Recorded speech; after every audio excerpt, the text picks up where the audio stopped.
de la République démocratique du Congo à l'occasion de votre présidence du Conseil pour ce mois de mars finissant. Grâce à votre sagesse, vos compétences et vos qualités de bon diplomate, vous avez dirigé les travaux du Conseil avec succès.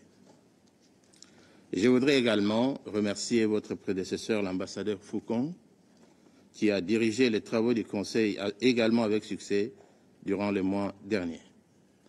La République démocratique du Congo se félicite de l'exposé détaillé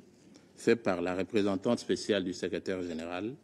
en République démocratique du Congo, Madame Bintou Keïta.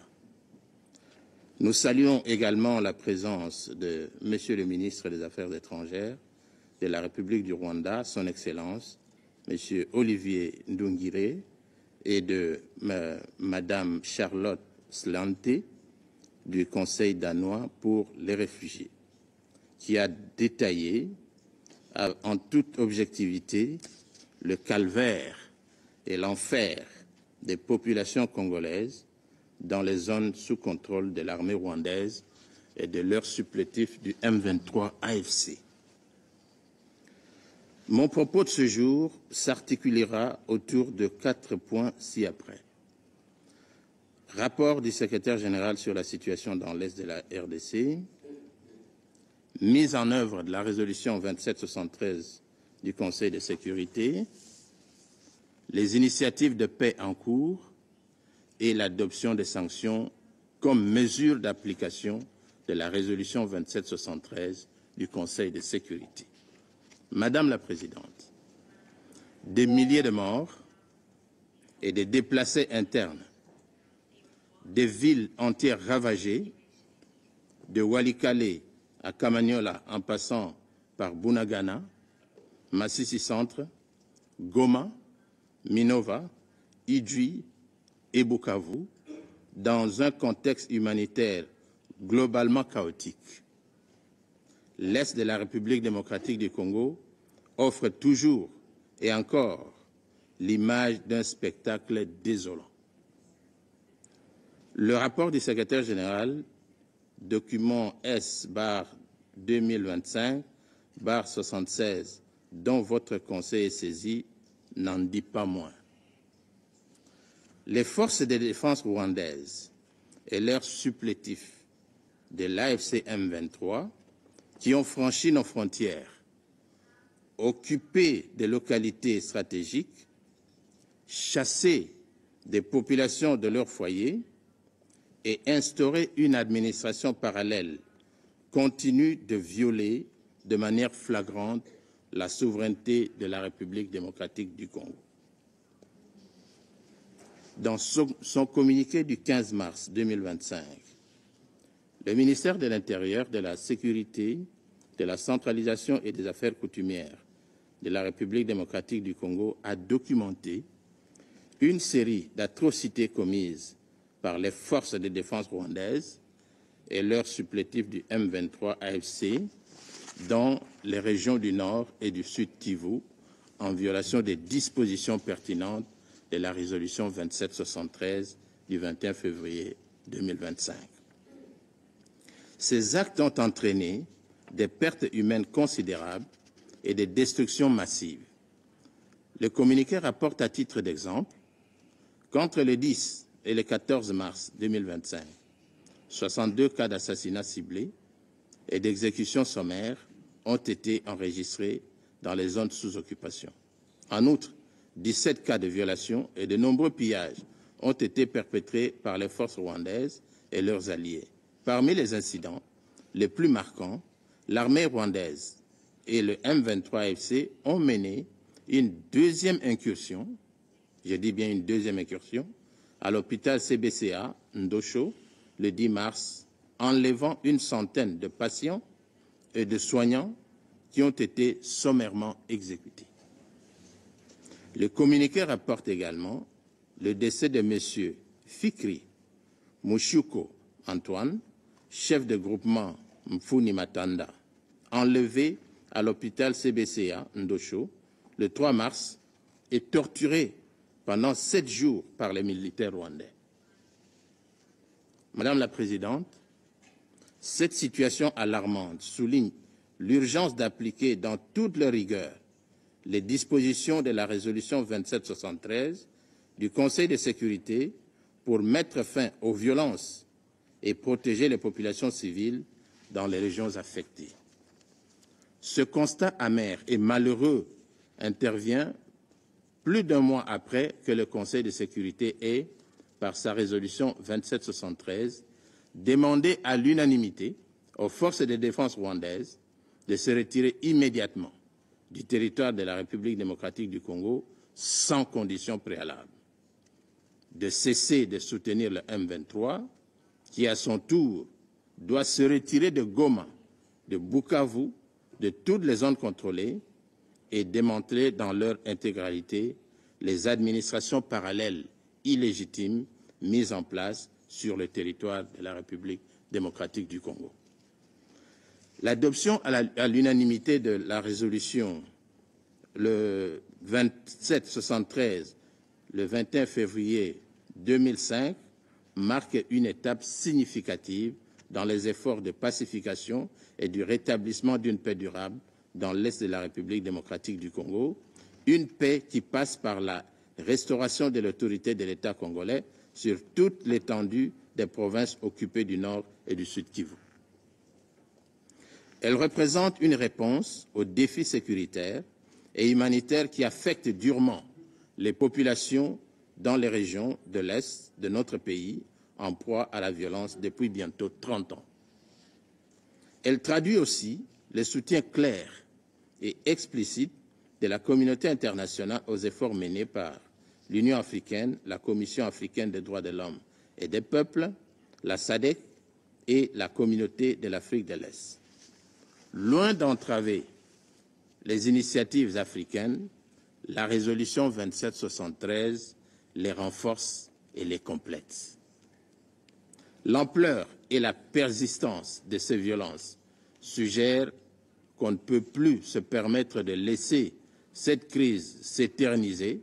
sous prétexte qu'elle serait un problème africain nécessitant une solution africaine, sans trahir l'esprit de solidarité internationale qui constitue le fondement du système de sécurité collective des Nations Unies. C'est le moment de rappeler que la République démocratique du Congo attend légitimement de ce Conseil qu'il achève plutôt avec fermeté et diligence l'œuvre qu'il a commencée ici le 21 février 2025 pour protéger la paix et la sécurité internationale conformément aux prescrits de la Charte des Nations Unies. En d'autres termes, la mise en œuvre de la résolution 2773 s'impose comme une priorité. À ce jour, aucun soldat rwandais ne s'est retiré du territoire de la République démocratique du Congo. Aucun élément du M23 AFC ne s'est retiré de Goma ou de Bukavu et de toutes les zones contrôlées, et aucune administration parallèle illégitime n'a été démantelée. Bien au contraire, on assiste chaque jour à un renforcement des positions de la coalition RDF M23 AFC qui poursuit inlassablement sa course expansionniste et criminelle dans un élan de défi au Conseil de sécurité, tordant ainsi le cou aux efforts de pacification des dirigeants de la région, dont ceux de l'Union africaine, de l'EAC et de la SADC, ainsi que de toute la communauté internationale. Après avoir établi une administration parallèle à Goma, au nord Kivu, et à Bukavu, dans le sud Kivu, la coalition RDF M23 AFC vient d'étendre ses conquêtes territoriales sur le territoire de Walikale dans le nord Kivu et de Mwenga dans le sud Kivu, alors que se multiplient les appels au cessez-le-feu, poussant l'outrecuidance à son comble jusqu'à violer ses propres cessez-le-feu. Pire encore, cette coalition se livre à une transplantation malicieuse des populations non autochtones sous couvert du retour des réfugiés, faisant ainsi le lit des tensions interethniques à venir. Elle s'apprête également a bradé la souveraineté monétaire de la République démocratique du Congo en projetant la nomination d'une autorité de régulation du système bancaire et la création induite d'une banque centrale parallèle, à en croire les déclarations à la presse de leur leader le 22 mars 2025. Madame la Présidente, la République démocratique du Congo voudrait remercier et féliciter son Excellence João Manuel Lourenço, président de la République d'Angola, qui a fait preuve d'un engagement ferme dans son rôle de médiateur désigné de l'Union africaine dans les conflits qui opposent la République démocratique du Congo au Rwanda. Contrairement aux attitudes réfractaires du Rwanda, l'engagement de la République démocratique du Congo et de son chef de l'État, son Excellence Félix-Antoine Tshisekedi Tshilombo, en faveur des initiatives de paix de l'Union africaine ou des commissions économiques sous-régionales reste inébranlable. Il en est ainsi du sommet conjoint SADC-EAC de ce lundi 24 mars 2025 qui a adopté le rapport sur les conclusions de la réunion ministérielle tenue lundi 17 mars dernier à Harare, au Zimbabwe, et ordonné la mise en œuvre de la feuille de route. Le processus de Luanda, conçu pour offrir un cadre de résolution pacifique, a été saboté par l'intransigeance du Rwanda. Chaque engagement pris à Luanda a été manifestement piétiné. Et comme aimait bien le rappeler son Excellence Madame Thérèse Kayikwamba Wagner, ministre d'État, ministre des Affaires étrangères, coopération internationale et francophonie de la République démocratique du Congo devant ce Conseil, il y a quelques semaines, depuis l'établissement du mécanisme de vérification ad hoc renforcé à Goma le 5 novembre 2024, le Rwanda n'a jamais envoyé ses 3 experts militaires pour superviser la mise en œuvre du cessez-le-feu. Le 15 décembre 2024, le Rwanda a sciemment saboté le sommet convoqué par le facilitateur du processus, son Excellence João Lourenço, en ignorant son invitation. Et le 23 janvier, le Rwanda a surpris le monde entier en sollicitant la médiation de la Turquie, s'éloignant ainsi des principes de solutions africaines aux problèmes africains. Comme on pouvait s'y attendre, le Rwanda et ses supplétifs,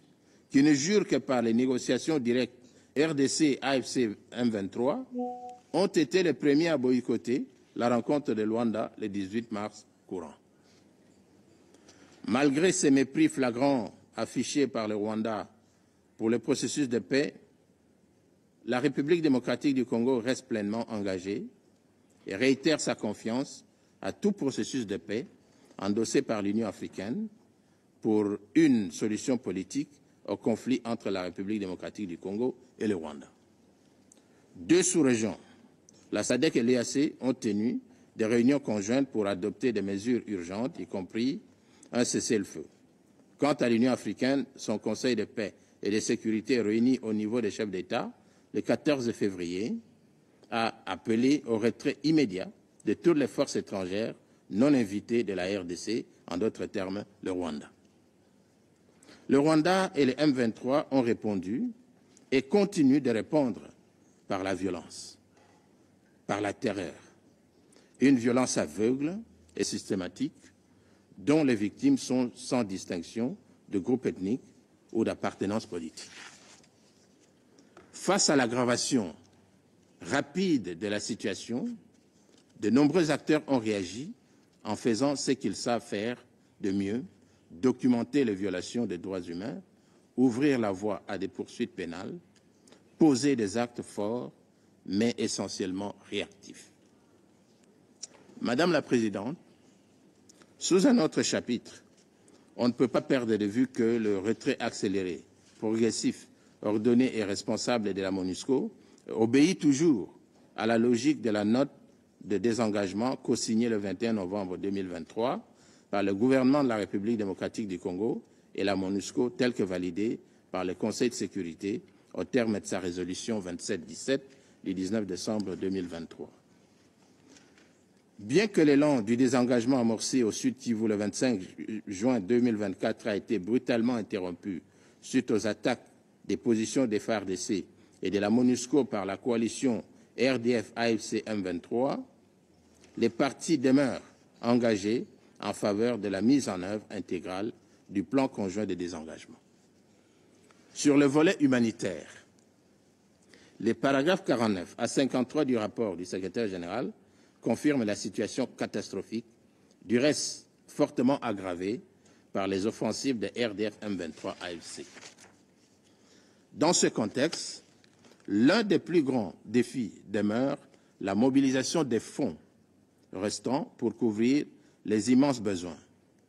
Nous saisissons cette tribune pour réitérer l'appel aux donateurs et aux bailleurs de fonds afin de redoubler d'efforts pour combler le déficit de plus ou moins 93% qui manque au financement global.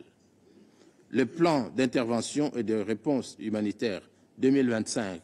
lancé conjointement le 27 février par le gouvernement et les partenaires ambitionnent d'assister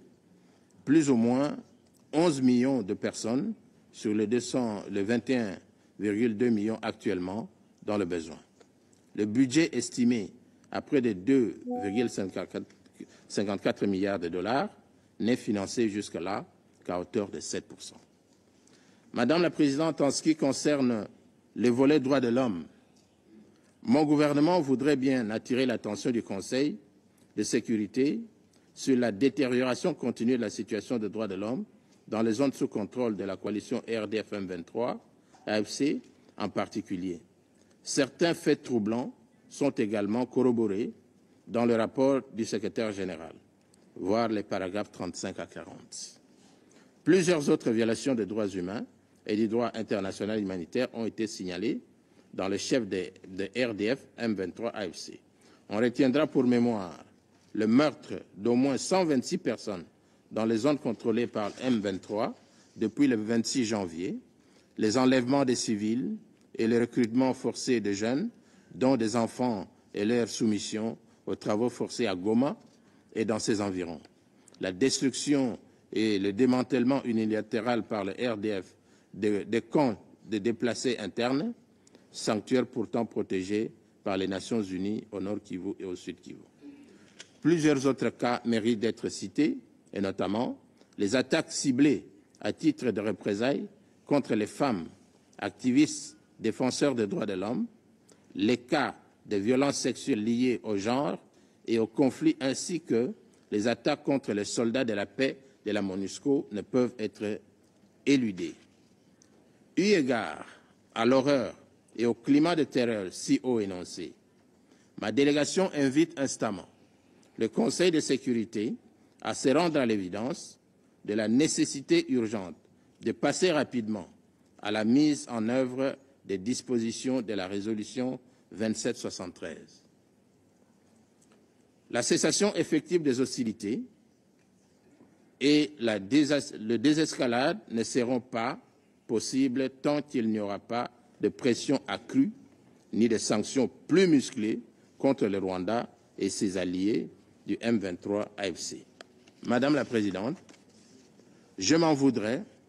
si je ne rappelle pas à votre Conseil qu'au moment où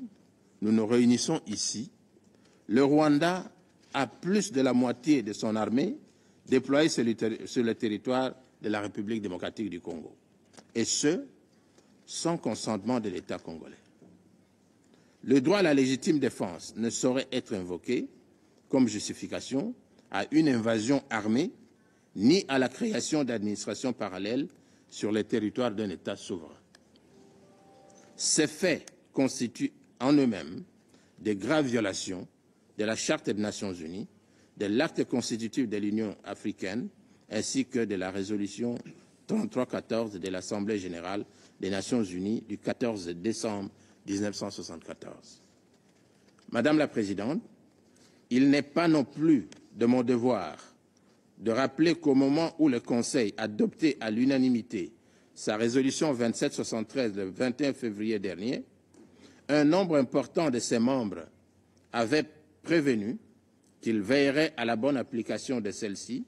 et que le Conseil se réserverait le droit d'envisager d'autres mesures au cas où sa résolution n'était pas appliquée. Ma délégation est d'avis que les mesures attendues du Conseil de sécurité en pareilles circonstances doivent inclure une série de sanctions dont les plus en vue sont 1. En raison du refus persistant du Rwanda de se conformer à la résolution 2773, le Conseil de sécurité devrait condamner fermement cette violation manifeste et envisager de saisir la Cour internationale de justice d'une demande d'un avis consultatif conformément aux dispositions de l'article 96 de la Charte des Nations unies. Par ailleurs, le Conseil devrait étudier la mise en place d'un mécanisme renforcé pour suivre la mise en œuvre de la résolution 2773 avec des mesures coercitives, progressives, en cas de non-respect continu. 2. Définir un régime de sanctions applicable au Rwanda et à ses dirigeants. 3. Décréter un embargo sur les armes contre le Rwanda jusqu'à l'arrêt de son soutien au M23 et au retrait total de son armée du territoire de la République démocratique du Congo.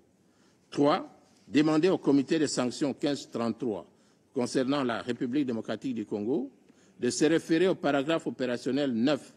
de la résolution 2773 pour mettre en place une panoplie de sanctions onusiennes, et ce, conformément à la résolution 2293 de 2016, notamment contre les personnes qui contribueraient à la poursuite du conflit dans l'Est de la République démocratique du Congo. 4. Définir un régime de sanctions beaucoup plus sévère vis-à-vis du M23 AFC, compte tenu des violations excessives des droits de l'homme commises dans les zones qu'ils occupent, et de réserver une suite favorable à la correspondance de la République démocratique du Congo, soumise au Conseil et au Secrétaire général des Nations unies, correspondance par laquelle mon gouvernement demandait la révocation pure et simple du statut du Rwanda comme pays contributeur de troupes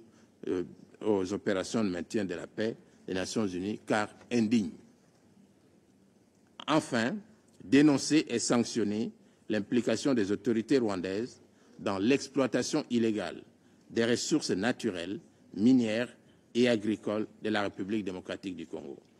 Je ne peux pas clore mon propos sans réitérer les remerciements de mon gouvernement et du peuple congolais aux États et institutions qui ont courageusement pris des sanctions contre le Rwanda. Il en est ainsi notamment des États-Unis d'Amérique, du Royaume-Uni de Grande-Bretagne et de l'Irlande du Nord, de l'Allemagne, du Canada, de l'Union européenne en général et de la France, la Belgique, la Slovénie et la Grèce en particulier. Enfin, il y a lieu de reconnaître que les sanctions dans le cas de la crise des Grands Lacs ne sont pas contre-productives. C'est pourquoi nous encourageons le Conseil de sécurité et les autres États épris de paix de leur emboîter le pas. Je vous remercie.